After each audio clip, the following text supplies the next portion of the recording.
Hey, what's up everybody? Tim, High Noons Vinyl, your friendly neighborhood vinyl guy. Yeah, I get it. I said I was gonna be back quicker and I didn't. I stink. Anyway, so I kind of want to do a quick 2020 wrap up for myself. Show off, I mean, I've got more things to show off that were purchased in 2020, but these are a little bit more timely, I think. Gift exchange with friends and family. Just kind of wanted to show some new things that came into the collection. Spinning this while we're talking, Circles Around the Sun came out in, I believe, 2015. Lisa Ellie tipped me off to this one, so thank you for that one. Great kind of atmospheric rock, so really enjoy it. So anyway, as I mentioned, friends and family, you know, Christmas time, you exchange gifts, you know, send you Christmas VCLT, whatever you want to call it. So I have a few friends that I did that with this year. We kind of exchanged some big ones and things like that. And then, you know, family got me some stuff too. So without further ado, we'll go through no particular order, just some of the things I've added thanks to some really wonderful people. Like this. Sorry, I'm trying a new camera angle and I'm gonna keep doing this all the time. But anyway, everybody should know this one. This has been a staple in the VC for quite some time. This is Rodriguez, Cold Fact. If you saw the Searching for Sugar Man documentary, you are familiar with Sixto Rodriguez. Incredible psych folk. Bob Dylan, but you know, better voice. Sorry I said it. But this is just absolutely fantastic. Emma from 8 Vinyl Low got me this and I was tickled pink to have this. Sounds fantastic. It's an incredible pressing, and this honestly is one of those albums that if you don't know, you should listen to. It is absolutely glorious. Brad, H2 Vinyl. You know Brad. He's my buddy from that way. About like 25 minutes. Yeah, we live really close and we try to hang out when we can. But recently we've kind of had to re-quarantine, at least at the house, because there was a possible exposure at my son's school. So we had to kind of lock it all down and get tested and everything. Everybody's fine, no issues, but just a big pain in the butt. But I did get a chance to see him before all that, right before Christmas. We exchanged a couple things and he was gracious enough to give me a copy of the Chemical Brothers' Dig Your Own Hole. This is kind of their breakthrough album. They scored a pretty big hit with Block Rock and Beats. Just a fantastic album. This is truly where they kind of incorporated, you know, that early Chemical Brothers stuff really just does a wonderful job incorporating the samples that inspired them and really drove their early part of their career. So glad to have some Chemical Brothers on wax, and the first of many that I need to get. Speaking of first of many, RTJ4, he also hooked me up with. This is the, I think it's the Pink Splatter. As I fling the bag, yeah, well, it's Pink Swirl. There we go. Look at that. It's pretty, isn't it? So if you're familiar with Run the Jewels, then you know this album. If you're not familiar with Run the Jewels LP, Killer Mike, fantastic stuff. Killer Mike is probably one of the top MCs in the game right now. He is just on a whole new level and has been doing so for quite some time. Part of that Atlanta scene that has given us so much and so many. Thank you to Outkast for bringing him on the scene. But yeah, if you're not familiar with our Run the Jewels, 4 incredible albums. That's number 4, the new one this year from 2020, and I need to get the other 3 on wax. So, and then he hooked me up with this one as well. It was a very generous gift from Brad. This is RJD2. So he is another sample-based musician. He isn't as, say, big beat as, say, like a Fatboy Slim. I wouldn't quite put him in a DJ Shadow category. I don't think he's really good with a sampler, but I just don't think he has the deep enough breaks, and I don't think he goes for as many compositions as Shadow. Not saying that this is bad by any stretch of the imagination. In fact, this is probably one of my favorite albums from RJD2. That being said, he is also kind of a beat maker, meaning like he wouldn't just do compositions. He does, like, he sounds really good making a beat for an MC, which he does have a couple guests on here. So fantastic album. If you want a good experience of this album, I would say Good Times Roll or Ghostwriter. Go check out those two songs from RJD2. Jeff Kempin, one of my brothers from another here in the VC, was gracious enough to send me the Shadows of Night Backdoor Men. This is the Sunday's pressing on Luxurious. That's right. Look at me using some of the big words today. Blue vinyl, just absolutely gorgeous. I mean, it's Sundays. It sounds amazing. This is essential garage, like, in my opinion. Their version of Hey Joe is just amazing stuff, and has a Chicago connection to not only Jeff but Emma. So, you know, kind of like having a little bit of Illinois right here in sunny Florida. Let's see. Something is out of order here because I'm missing something from somebody. So, oh, there it is. So Bill sent me a wonderful care package. Bill from the Vinylverse, excuse me. Bill from the Vinylverse sent me a wonderful care package as well. He actually sent me some 45s, which I thought was great. I do collect them. You probably saw in prior videos I had a ridiculous stack of them going on. Trying to go through and figure stuff out. I just had them everywhere, so I had to get boxes for them and stuff like that. So, but he sent me a few my way. This is Erasure's A Little Respect from the Innocent album. Fantastic track. One of my favorites from Erasure. I am an 80s fanatic, whether it be bad or good, I guess. I'm not saying this song's bad, but, you know, it's no addition. It's cool it now. You know, does it stand the test of time? No. Will I play it a lot? Yes, because it's a damn good song. Pump Up the Volume, another one of those great sample-based tracks from the 80s, which really inspired a lot of people. Lean on Me from Club Nouveau, their cover of the Bill Withers classic. Absolutely fantastic version. I love that reggae feel that they brought to that one. But this, as far as the 45s, was the showstopper, the one that had my jaw on the floor, and that's a Genesis Spot the Pigeon. So this was one of the few like EPs or something like that they put out that really didn't have anything from an album. I mean, they had some B-sides, but yeah, this was just a glorious get, and to have it on 45. This was definitely a hole in my Genesis collection. I only need a couple more albums to finish it out, but this was definitely one that was gonna elude me, and so I was gonna have to track that one down. But thank you to Bill, he took care of that. Bill also filled in one of my holes in my Gentle Giant collection with Freehand, the 1975 album. Getting closer and closer to completing Gentle Giant as well. Historic prog rock band.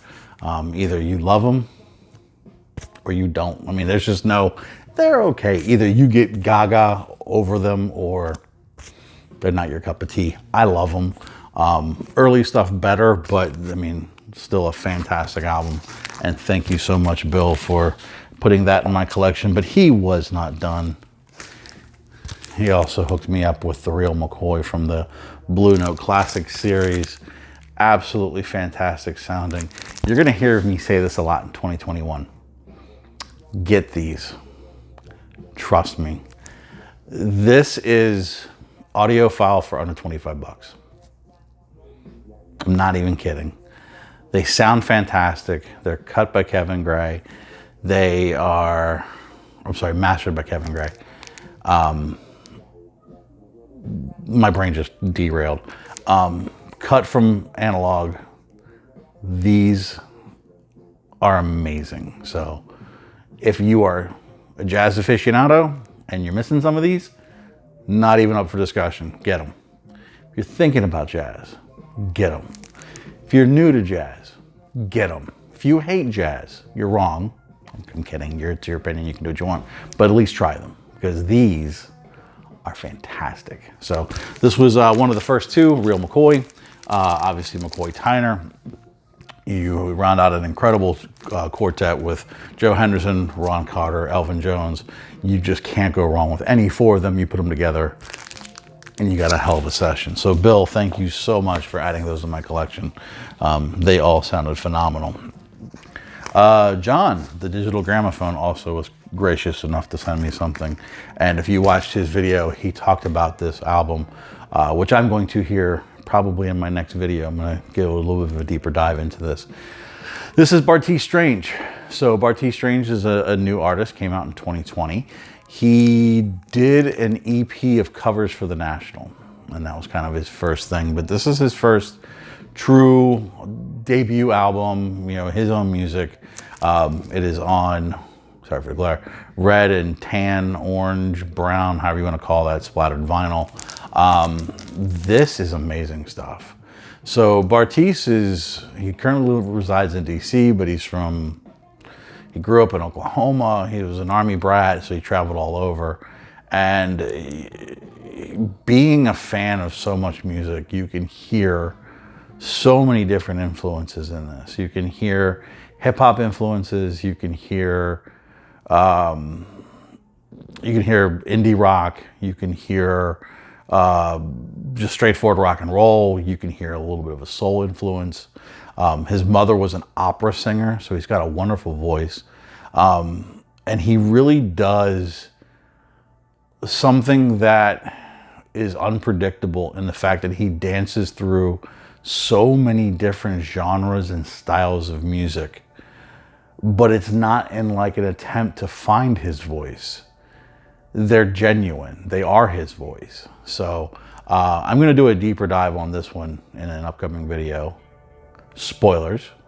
So if you can't wait and you're watching this now and I don't have that video up, go check out Bartee Strange. He's got some stuff on YouTube. There's a couple videos. There's a couple like studio concert type things with interviews and stuff. Highly worth your time and really just an incredible find for 2020. So John, thank you so much. This one has been getting a lot of spins. And then the rest are from the family, from various members thereof. My brother-in-law saw this on my wish list and said, well, you just need to have that. And this was the final LP from Gang Starr. Well, what we know to be the final LP. We're not sure if Premier has more, but this is one of the best yet. This is the first and possibly only posthumous album after the loss of Guru some years back. This one hit me like a ton of bricks when it came out, and I was able to stream it, but I'm so glad to have it on vinyl finally. Hearing Guru's voice with new words just really put me, was very emotional, I should say. He's one of my favorite MCs. I love his delivery, I love his style, his swagger. Very intelligent, and Primo's beats are just, if you listen to hip hop, Premier he's a legend. So if you haven't heard anything off of this and you are a fan of Gang Starr, I urge you to go listen to Family and Loyalty featuring J. Cole. Probably one of J. Cole's best features. And J. Cole's no slouch. So my son actually gave me this one. He went down to one of them while he was in town. My wife ran him down to one of my spots, and they picked me up a gift card, and he also got me this. Hendrix. I'll always take Hendrix. So, and you see it says X-rated and stuff like that. So this is basically, if you are familiar with Hendrix bootlegs, there was one that floated around for a few years called Woke Up This Morning and Found Myself Dead. It got a lot of notoriety because it had Morrison's Lament as in Jim Morrison, as in the same guy who got on the stage with this one, completely drunk and basically screamed obscenities into the microphone for a period of time. So the way this all goes down is that there was a club in New York called The Scene. It was an after hours club, you know, after all the concert venues and things like that would shut down. People would go there, and they would hang out there until about 4 in the morning, playing, jamming, drinking, other things you did in the 60s. Being as that Jimmy lived in New York, and was, you know, obviously Electric Ladyland Studios, or Landlady, however they called it, Electric Lady Studios, there we go, was in New York. He was a frequent of this club, and would often go down there and would often bring his tape recorder and set it up right next to his amp, and would just jam with whoever was there and record. And you know, if you're jamming, you might come across something that really sounded good, so you can go back and kind of listen to it and improve on it, which is a smart thing for somebody who was constantly playing. I mean, constantly. I think he showered with this freaking guitar. Anyway, turns out that this particular night in question, Morrison was there, and this was at Morrison's height of way out of controlness, and he was drunk. Let's call it what it was. He was drunk, got on stage. Apparently, Janis Joplin was also there, who was not a fan of his scene-stealing demeanor, to put it lightly. But ruckus ensued. Somebody smashed a bottle over Jim Morrison's head. You know, well, we won't say who it was. Janis Joplin.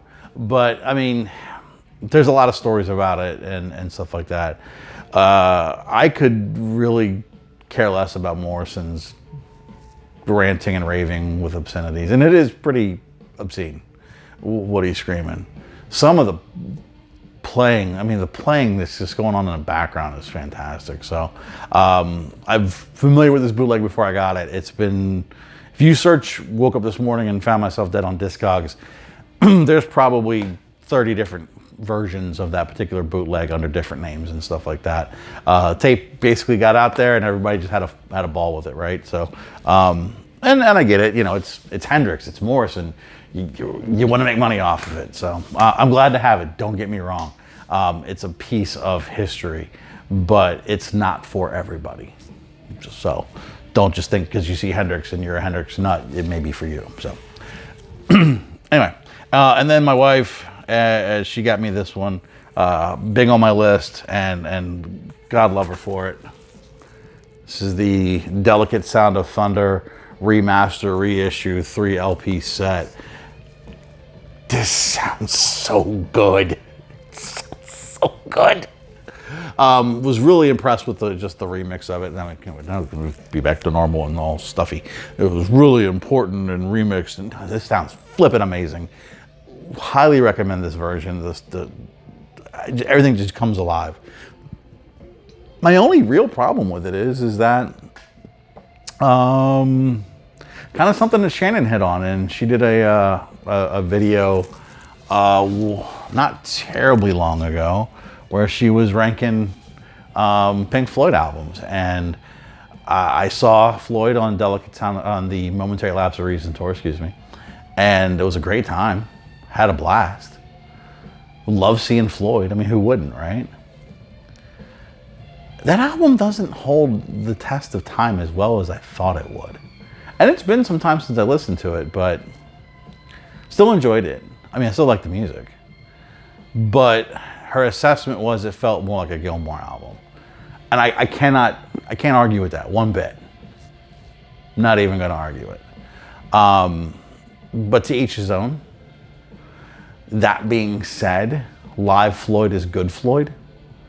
The version of Comfortably Numb alone, worth the price of admission. So I don't know if I showed it to you. You do have the set list here. This is like I said, a 3-disc, so it includes, I believe it's 9 additional, either 7 or 9 additional songs. Features 9 songs not included on 1988 2 LP set. Look at me using my best infomercial voice. So Shine On Your Crazy Diamond, Signs of Life, Learning to Fly. Basically, it runs through all of Momentary Lapse of Reason, which I hate when I do that. But then essentially you would get Shine On You Crazy Diamond, and then you would get pretty much all of Momentary Lapse of Reason. Then they actually it had an intermission. Here it just kind of seems to run together. So you get One of These Days, Time, On the Run, Great Gig in the Sky, Wish You Were Here, Welcome to the Machine, Us and Them, Money, Another Brick in the Wall Part 2, Comfortably Numb, One Slip, and Run Like Hell. So you can't deny it. It's Floyd. It smokes. It sounds amazing. Totally worth your time if you're a Floyd guy or girl. And I am a Floyd guy or girl. So that's pretty much it. I say pretty much because I actually did get something else vinyl related. Well, not related. It is actually, in fact, a vinyl. But I'm saving that for a different update. Because I have friends here who listen to a certain type of music, and I like to kind of lump those together for them. So I'm working on that for you guys. So that's it for this one. I was kind of hoping to get it under 20, and I went long because my mouth don't know how to stop. But that's okay. So we're all good. But I've got 2, possibly 3 more I'm filming in the very short future. So please do not get sick of me. And if you are sick of me, I'm really sorry, because I get sick of me too. So thank you for watching. Thank you for interacting. I love you all. Oh, real quick, today is Friday. It is January 22nd. And I want to give a big shout out to my good buddy Rob over at Black Star Vinyl. He's right now having a procedure done. So by the time you all see this, hopefully I'll have gotten word that everything was A-okay. But just wanted to say it publicly, brother. Love you. Hopefully all is well. Take care, everybody. We will see each other real soon, and hopefully you won't get sick of me. Love you all. Peace.